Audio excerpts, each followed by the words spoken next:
Hey everybody, Economic Ninja here. Beautiful morning. We're gonna have some coffee talk. We're gonna talk about what you should be expecting in the fall, okay? I like doing these little shorter term, I wouldn't call them predictions, but I guess they could be. I'm not a financial, professional, so don't take any of that to heart. But it's just for talk. We're gonna spitball here, okay? So what we're gonna be talking today is the what to expect in the fall as far as illness season, let's say. Now, we're opening up right now. Everybody's super excited in my hometown. We just had a concert in the park. 5,000 people attended. To give you an idea how big that is, that's probably about 8 times larger than normal. A lot of that's attributed to people finally being able to get out and get moving. And it's super exciting. People are out shopping right now. They're not having to wear, a bodysuit. And the fear level is lessening. You could tell it in people. They're happy, they're excited. And gosh darn, I wish this would keep going, but to be honest with you, I don't think that it is. And last spring I was talking about with friends of mine, colleagues of mine, that get ready because there's another whole round coming into the fall, because the facts are, there's a season for people getting ill. When it starts to get cold outside, people are bundled up, they're in closer quarters, there's more moisture. It brings on more illness. Okay, that's just how it is, right?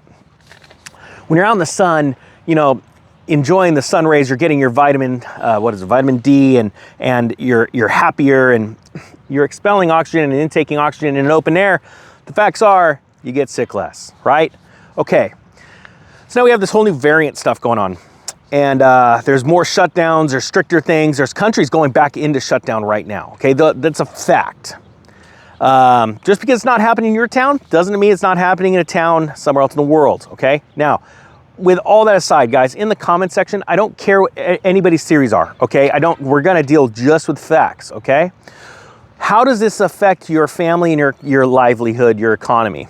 Going into the fall, just like we saw another ramp up last fall, it affected business, all right? We're already starting to see the tipping point with lumber's collapsing in price, right? So that hyperinflation right there is handling itself.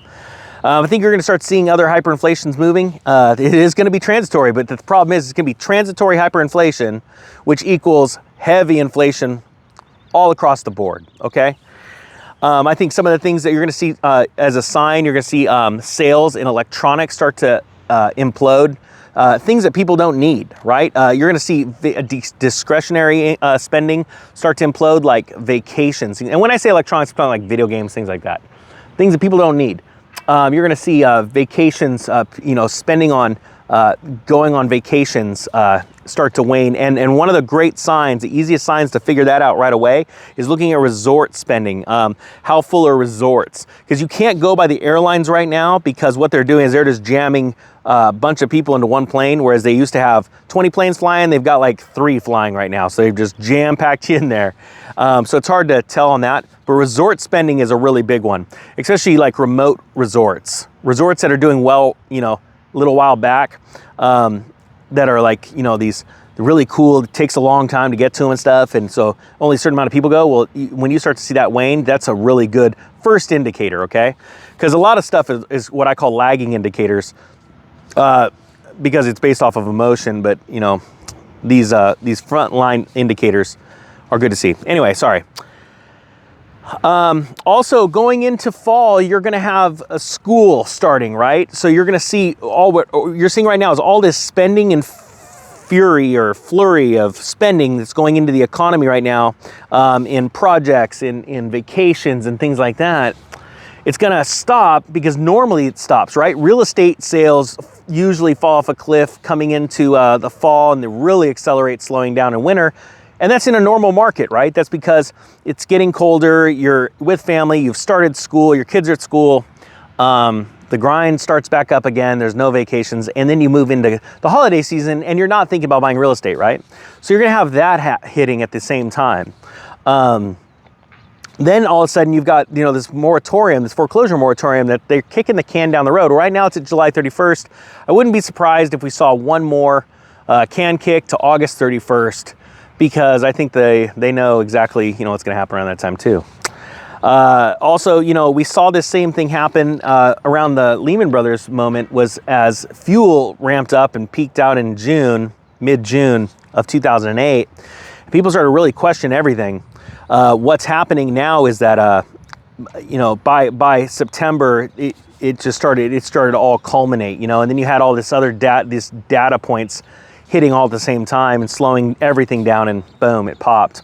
So to be honest with you, my 90-day outlook is a lot of hustle bustle, things happening all around you, and it's gonna seem like euphoria, like we're out, we're about, we're having a great time, things are great, and then I think the music's gonna stop in the fall.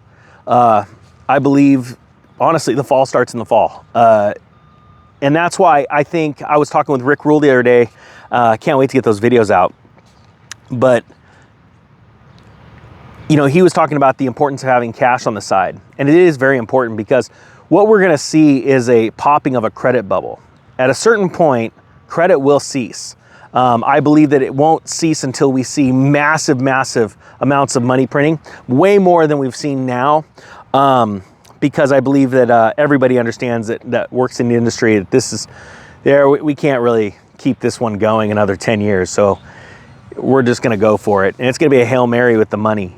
Interest rates are so low, there's no arrows left in the quiver. And that's something that Rick Rule was talking about, the Fed's having an arrow in their quiver. An arrow to the Fed is an interest rate that they can actually lower, and they shoot that thing off. And as they lower it, they hope that it's gonna spur spending and people are gonna rush out and get more loans.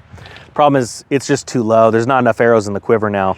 So anyway, guys, I hope you got something out of that. You know, to the people that, you know, get all bummed out because the truth's the truth and they don't see it, I don't know what to say to you guys.